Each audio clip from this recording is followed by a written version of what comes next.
friends, Andrew here, and in this video I'm going to show you how to add a collaborator to your boards on Pinterest.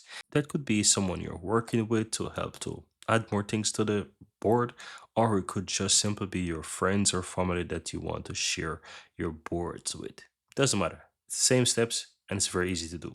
Once you're inside Pinterest, guys, whether in your home or your Explorer, whichever tab you have, or whichever tab you're in or section you're in, just simply click your profile on the upper right hand side. Find the board that you wish to add the collaborator to and click the pencil icon on the lower right hand side. Let's take the tech one as an example. Click the pencil icon, it's going to put the board in edit mode. Scroll down a bit to where it says collaborators, and you want to look towards the right hand side and click the plus icon.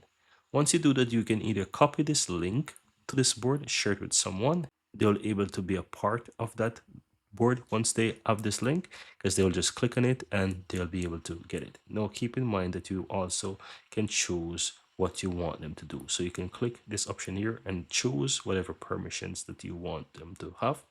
And once you choose the permissions, then just go ahead and click on back, share the link with them, or simply add their email address or name here. So if they have a Pinterest account, you can easily go ahead and search for them or look them up.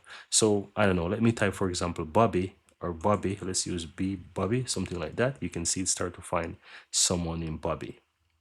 And let's say I wanted to add the Bobby Brown here. I can just invite or whatever. You get the general idea. Just invite once you find them by their name. Or if you don't know their username, you can use their email address to basically search for them. The important thing here is that you give them the appropriate rights or permissions that you want them to have. And once you choose that, you can either send them the link or use their username or email address to invite them. And that's it. Very easy and very simple, guys.